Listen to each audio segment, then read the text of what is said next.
So mga Dre, Mingson here. So currently nandito tayo sa Speed Up Garage. Ayan, Speed Up Garage. Napansin nila na ayaw mag-start. So sabi ni Sir Mel, buksan na lang daw tong gilid, tong side na to. Ayan. Kita nyo, sunog na siya. Ayan. So kapag nasunog to, ano pre? Anong error niyan? Kumbaga sa Aerox B1, Error 12. Ito yung tinatawag na Horror 12. Horror 12 Ayos. na susunod yung socket. So, tatanggalin natin, papapalitan natin ng MC4. So kapag meron kang nagpapagawa na mga customer na ganyan, gano'ng katagal lang tinatapos yan? Tinatagal ang buhay nun sa MC4. Hindi, kapag pinalitan mo lang. Pag pinalitan na siya, ito tatagal naman to ng mga 6 months to 1 year. Okay. Flashback. Meron kang nagpapagawa na mga customer na ganyan, gano'ng katagal lang tinatapos yan? End of flashback. Kaya, yung iba may Alpro, may iba-iba naman kasi. Depende sa ilalagay na socket. Kaya kami ito, MC4. Itong sunog na ito, papalitan namin.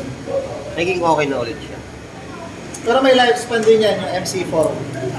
Natutunaw din talaga siya. Oo. Kahit yung ibang brand, hindi ako babanggit. Pero natutunaw din talaga sila. Kaya ba't di nalang kunyari, meron akong tanong, ba't di nalang hilangin yung wire, wag na magdalagay ng socket? For example, bibiyakin yung makina mo, iiwalay. Walang modular connection. Tama. So, Okay. Galing hindi ko rin naisip yun eh. Pwede yung yung dating mga vlog mo na nakapanood dito na mamatayan ka. Pwede dyan na yung dati pa. Pwede hindi ito yung problema mo. Oo. Nagsisimula na yan dati pa. Kasi hindi naman nangyayari yung biglaan na isang araw lang natutuwa agad. No. Hindi mo naman mararamdaman yan eh, no? Na nagsisira na siya. Meron ako isang kaibigan na part ng PMS niya, di ba pa nagpapaservice? Oo. Si VTFI, yung meron kasi tatawag na full package na PMS. Chinecheck niya din pati yung connection na yan. Ibig sabihin, chinecheck niya lang, tapos hihipitan niya yung connector, papalik na lang din. Pero kapag kapag ginagamit mo lang yung motor mo daily, mararamdaman mo ba yan na na nasusunog na? Hindi. Kung katulad ganyan, nagtutunan tayo ng pagilid mo. Yung minsan nag-start, tapos minsan hindi.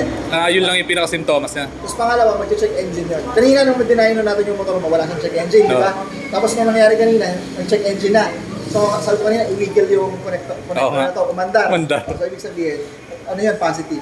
Ito may sunod na tawag na long wire. Sa mga Aerox version 1 kasi, yung ganyang, mahaba pa yan eh, kasi galing yan dito, mahaba. So kahit na masunog yan, malaki pa yung chance mo kasi pwede pang ilarga yung wire. Ang Aerox kasi nandito lang yan.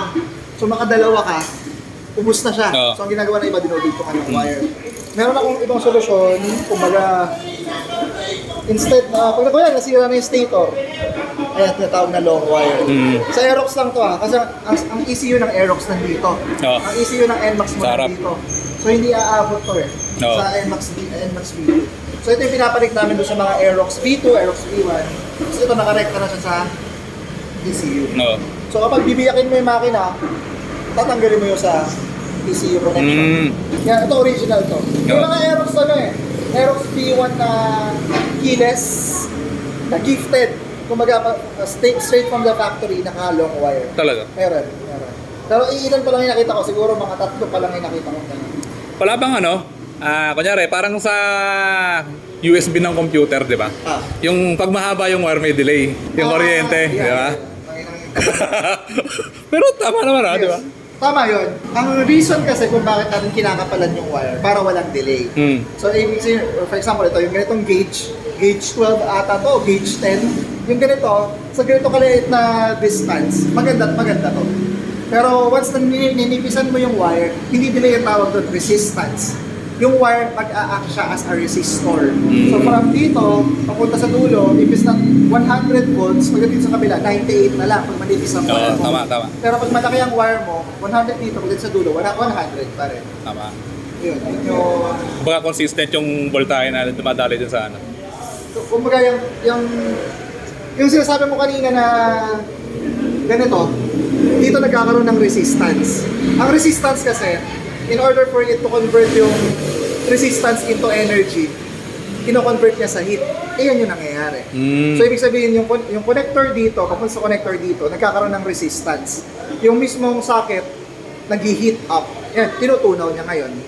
Bakit nagkakaroon ng resistance? Yung dati mo kasing connector na dating masikip na ganyan, nagkakaroon ng wiggle room. No. Yun yung nag-aaka sa resistance. Nag-iinit ngayon yung dalawang connector, tinutunaw na ngayon to. Ah, okay. So same din yung ano, same din pala yung parang principle ba tawag doon? Kapag sa mga gawat ng kuryente sa bahay, kapag maluwag yung dalawang, ay pag merong ganun nga may wiggle room, yun yung nag-cause ng sunog. Yes. Kasi nag-iinit yung ano eh, Ah. yung outlet. Ah. So yan, maghihintay na lang natin matapos to, makakauwi na tayo. So Sir Mel, last question. Ilang horsepower matatagdag ko dyan? 1 horsepower lang yan, no? 1 horsepower lang po. Ang ganda lang kinaya yan.